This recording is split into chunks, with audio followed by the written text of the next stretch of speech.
Hai, perkenalkan nama saya Rizka Dwi Handayani, NPM A1G019062.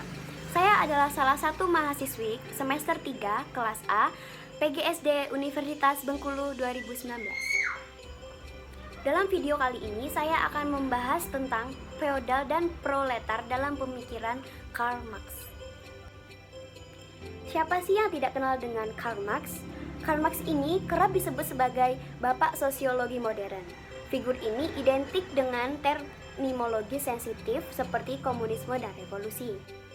Karl Marx lahir pada tanggal 5 Mei 1818 dan meninggal pada tanggal 14 Maret 1883 pada umur 64 tahun. Ia adalah seorang filsuf, ekonom, sejarawan, pembuat teori politik, sosiolog, jurnalis, dan sosialis revolusioner asal Jerman. Sepanjang hidupnya, Marx menerbitkan berbagai tulisan yang kerap dianggap sebagai sumbangan besar bagi perkembangan sosiologi sebagai disiplin ilmu. Nah, salah satu karya Marx yang paling kontroversial adalah Manifesto of the Communist Party yang membahas tentang konflik kelas yang terjadi antara para pemilik modal dan kelas pekerja. Teori-teori Marx tentang masyarakat, ekonomi, dan politik yang secara kolektif dimengerti sebagai maksime yang menyatakan bahwa umat manusia berkembang melalui perjuangan kelas. Teori kelas maksime bertumpu pada pemikiran bahwa sejarah dari masyarakat yang ada sampai sekarang adalah sejarah perjuangan kelas. Nah, dengan kata lain, teori kelas beranggapan bahwa pelaku utama dalam masyarakat adalah kelas-kelas sosial. Misalnya saja, keterasingan manusia adalah hasil penindasan suatu kelas oleh kelas lainnya. Nah, teori yang ditemukan oleh Marx ini bukanlah teori eksplisit, melainkan sebuah latar belakang uraian Marx tentang hukum, perkembangan sejarah, kapitalisme, dan sosialisme. Dalam teori ini, Marx membedakan masyarakat berdasarkan mode produksi atau teknologi dan pembagian kerja.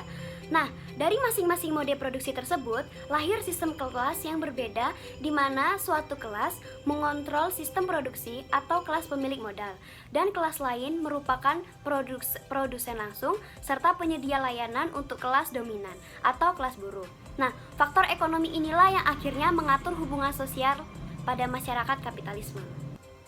Menurut Marx, pelaku utama dalam perubahan sosial bukanlah individu, tetapi kelas-kelas sosial. Nah, di dalam setiap masyarakat tersebut, terdapat kelas yang menguasai dan kelas yang dikuasai, atau dengan kata lain, terdapat kelas atas dan kelas bawah. Suatu pemahaman Marxis tentang kapitalisme memerlukan pengujian konflik antara kepentingan-kepentingan kedua kelas yang berlawanan.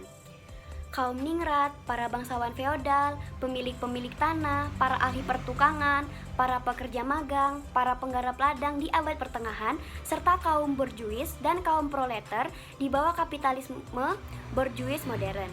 Nah, kaum borjuis ini memegang peranan bersejarah, yaitu merekalah yang mengakhiri hubungan-hubungan feodal tersebut.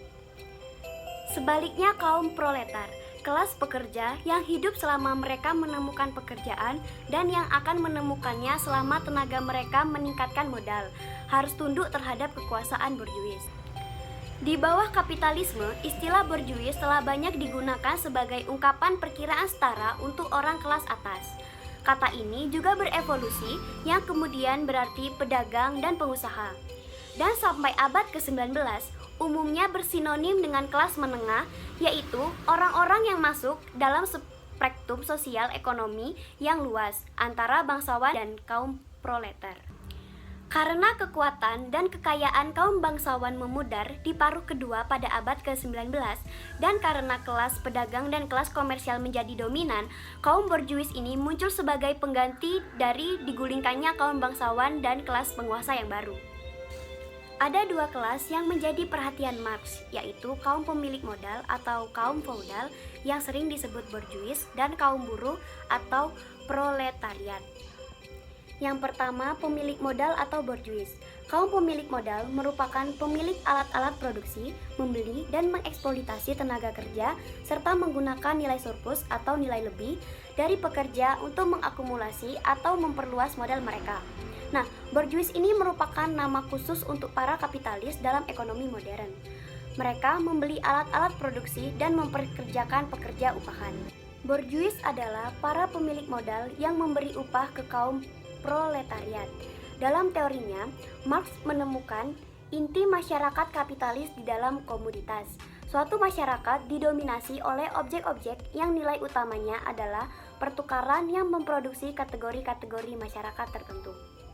Yang kedua yaitu kaum buruh atau proletariat. Kaum buruh merupakan tenaga kerja yang hanya memiliki kemampuan untuk bekerja dengan tangan dan pikiran mereka.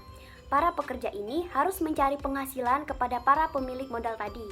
Proletariat adalah para pekerja yang menjual jasa mereka dan tidak memiliki alat-alat produksi sendiri.